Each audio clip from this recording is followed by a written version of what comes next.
Hello everybody, Shift Your Mindset here, new episode. I was thinking about it yesterday and I thought, my life is good. I like my life. And I thought of all the things that improved in my life over the couple of years that I was out. I left the Jehovah Witnesses.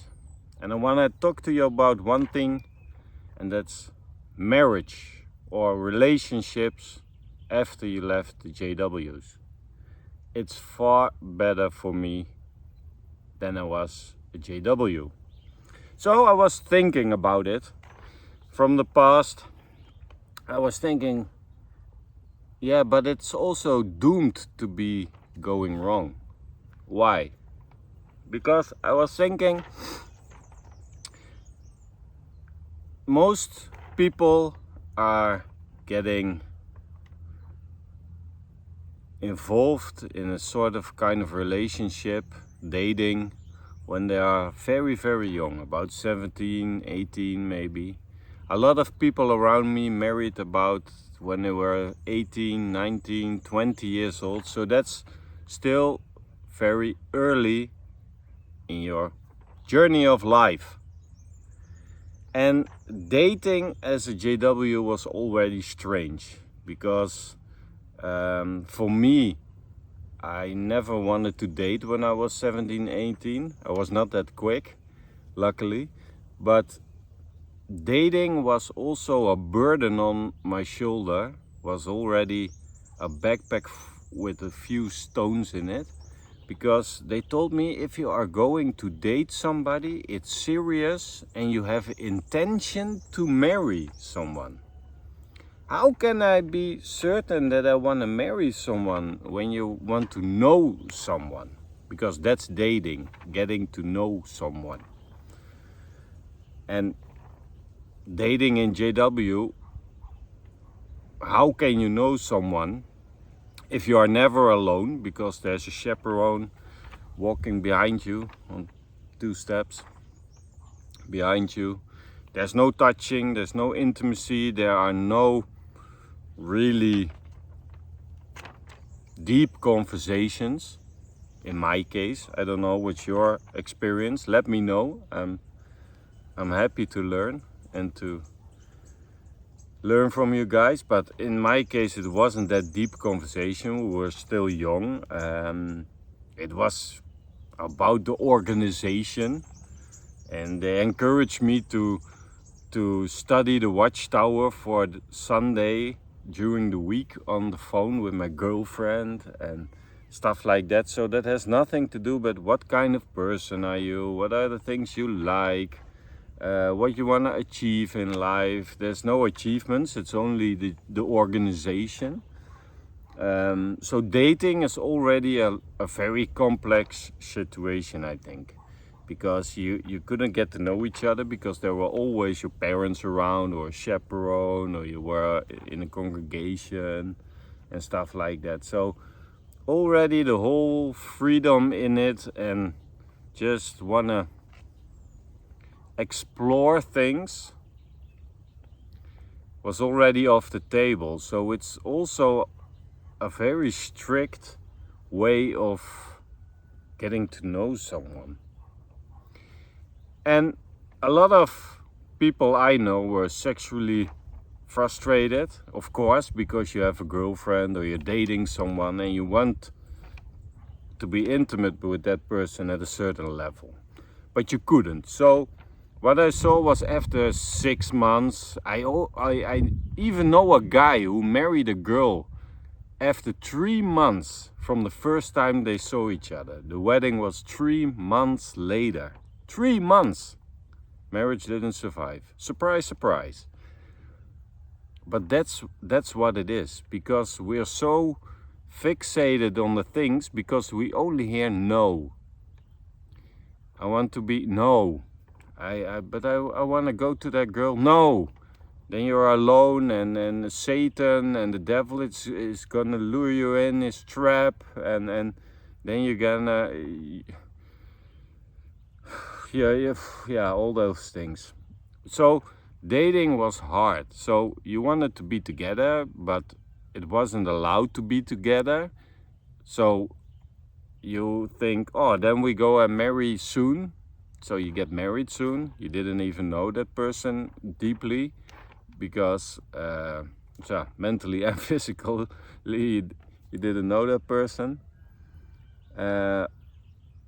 So marriage, then you go to marriage from dating. And oh yeah, if you are dating, then it's more important to look at the qualifications. I'm a ministerial servant, so I want at least a pioneer. Or I'm a pioneer and the brother has to be a ministerial servant at least, or an elder, because I don't go below my level. No. I don't want a rank and file. I want a ministerial servant because that's a good. So they are looking more like where people stand in the organization than if it's a good person. Is he sweet for you? Does he has your back when there are problems? Does he phone you out of nowhere? No, it's not about those things. Can he defend you in a difficult situation? No, they're looking at what are the qualifications. And they are inquiring by the elders, is it a good brother? Is it a good sister? Oh yes, he's a good brother. He does at least 10 hours in ministry. Okay, yeah, that's the guy I want for the rest of my life, because it's a permanent thing. But you didn't realize it at that point. So then at 19, 20 years old, you come to marriage. And you want to be a virgin, of course, because then you can have the kingdom hall to be married. Because that's the ultimate goal. If you don't have your wedding talk in the kingdom hall, there's something wrong with you. You're already too worldly. So kingdom hall it is. And you have a nice talk by an elder. And then you go party with lame music and no offensive language in it. And then you go home, and then you're stuck with someone for the rest of your life. But how well do you know that person? That's the big question. Because you never lived together. And for the guys who didn't know it, I was married when I was a JW. I was married for 7 years, then she ran away. That's a different story. 7 years I was married, and I can remember the first days we were married. You had to find out about your finances because you don't know what is what. You have the insurance suddenly, you have 2 incomes, you hope. You hope that she also earns something. And so it's already a bit off, because now you're living together suddenly. You never lived together suddenly, you never were that long with each other. And in the first few days, everything is peachy, everything is good. But then you come into the rhythm of the organization. And for me, I'm deadly honest by it, women and men are equal. So that's also why I had a big problem in the organization from when I was married. I was married around 25 years, I believe. And we dated for 3 years. It was also my decision, also hers, but we only saw each other in the weekends, and we took our time. Because I didn't want to marry in 6 months and didn't know what I was marrying. So we dated for 3 years. Already too long. A lot of people, there's something wrong with you, Sven. You have to get married, and it's gonna fall apart, and you're gonna jump each other and all that stuff. Because if you are dating, you're not dating that girl or that man, you're dating the whole congregation. And we were married for, I think, 3-4 months, maybe 6. And then the first people already came. Aren't you pregnant yet? Don't you want to get pregnant? What's wrong with you? Stuff like that. And it's really offensive to just go to people and ask them about the private lives. Why aren't you pregnant? What's wrong with you? You want children? You want God's children? No, I don't want God's children. I don't want children because it's a mess on the earth. I don't want my children here. So, luckily, after my breakup, my divorce, I'm so happy that I didn't choose to get children. She wanted children at some point, but it was already going bad in our marriage. And I thought, yeah, if it's going bad now, first I have to fix it, and then we can look at children. But we have to have a stable and quiet and peaceful marriage before we think about children. But you see it in daily life when people are almost getting bankruptcy or they have troubles in their life. They go and do stuff. They go on vacation. We did a new kitchen because my wife then wanted a new kitchen, because we think that short-term gives us happiness and we can endure the rest of the situation. But it's only a short-term pleasure you'll have. So after 2 weeks the kitchen was already not new anymore, and then we were in the same problems we were before that kitchen. But we want short satisfaction.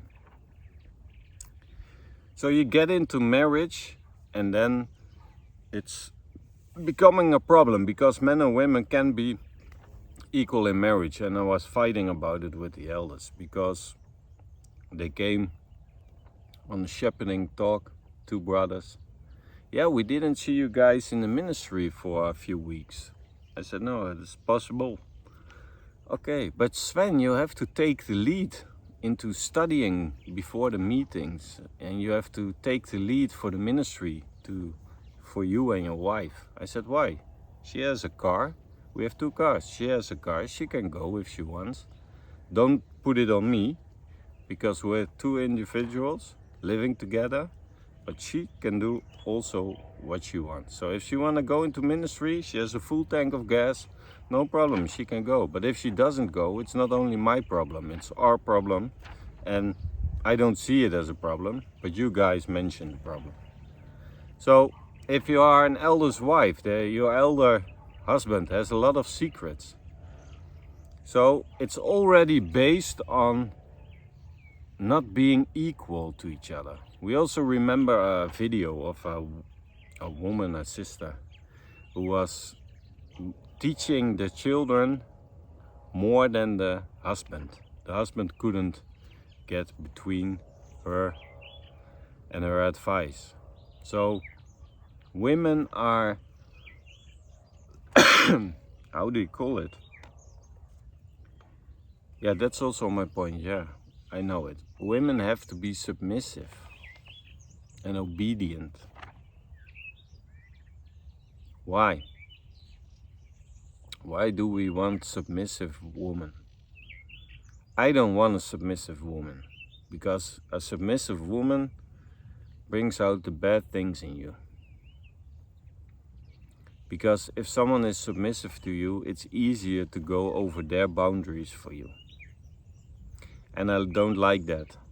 So what you see is most of the time there are abusive, mentally abusive, physically abusive relationships within the JWs. Why?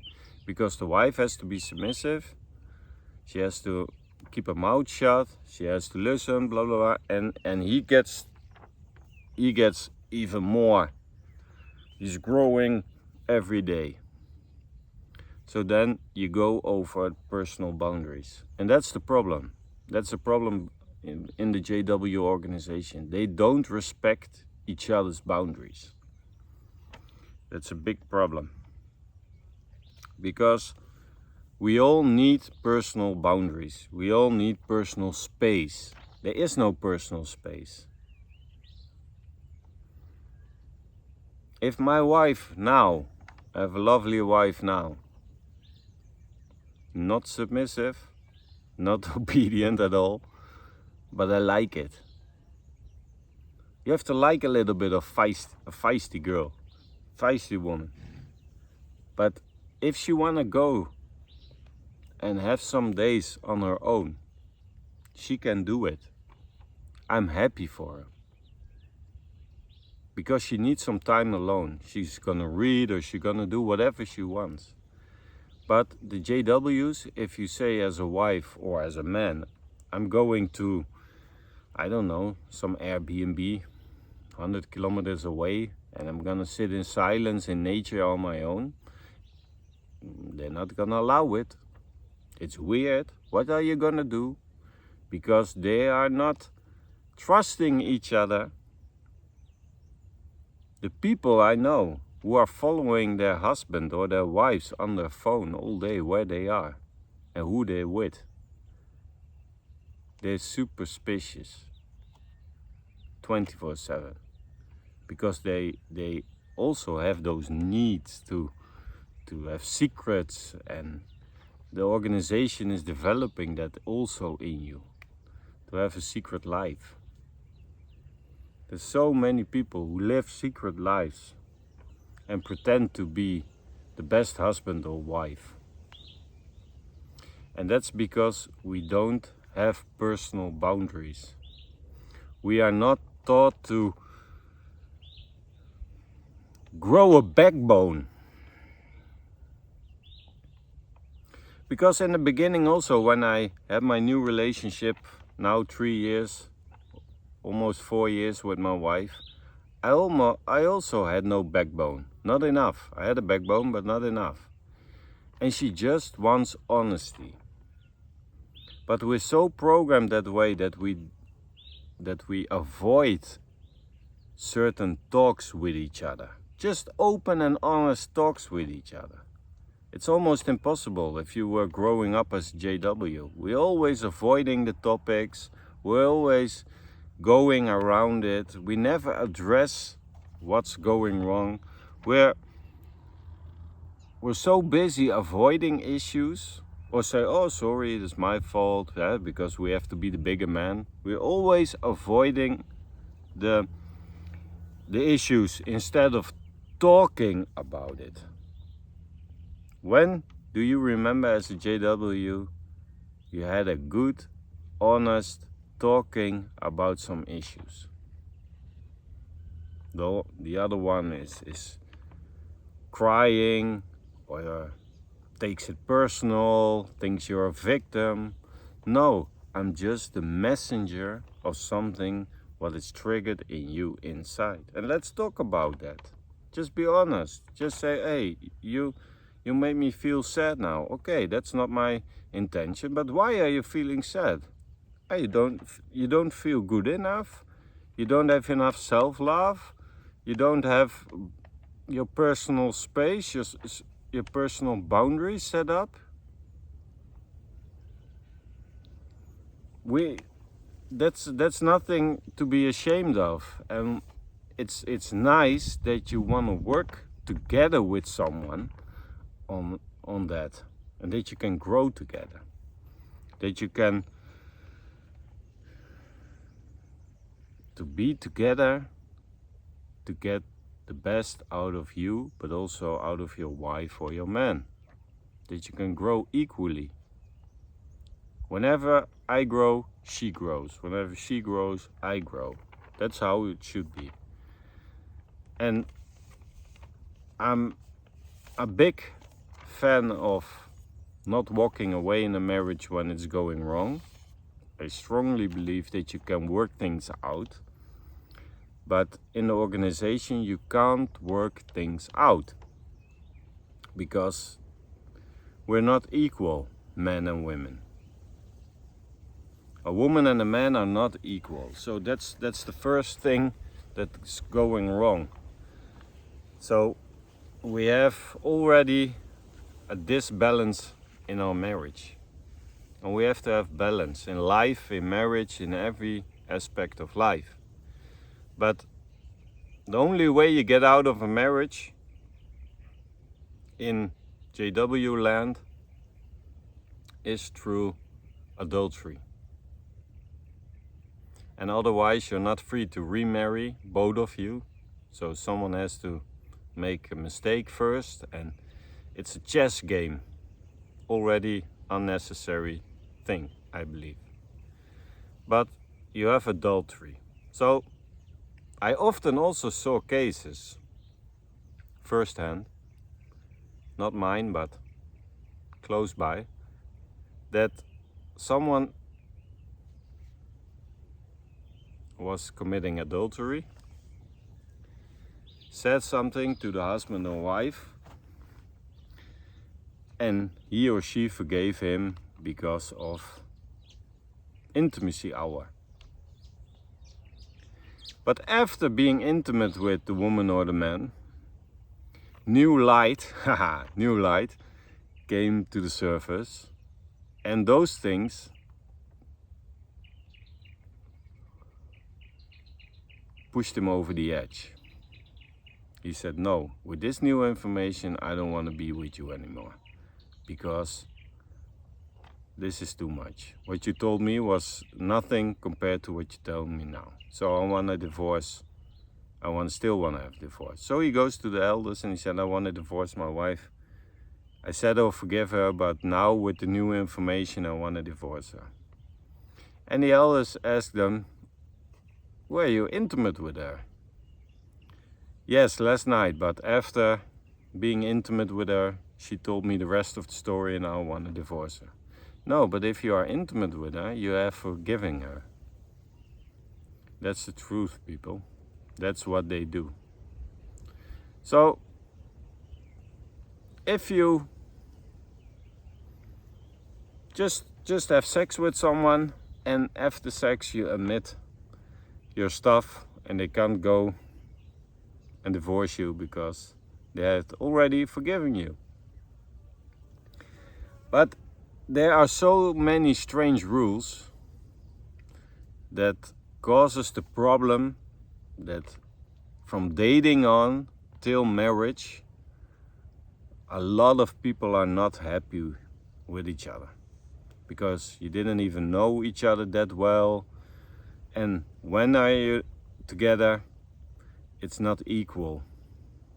And with the lack of backbone from people, avoiding mentality, because they are avoiding everything. If I say something now, Jehovah Witnesses were a member of the United Nations for 10 years, they're avoiding that. They say, no, not true. And then you have a big fight. Always avoiding and fighting. So the lack of backbone, not addressing the issues, but just avoiding the issues and being stuck in a miserable life. Because what are you only doing? You're only doing some things. 99% of your time is invested in Jehovah. If you have a husband who's an elder, he's more away talking to other women in the congregation than he's giving you time you deserve as a woman.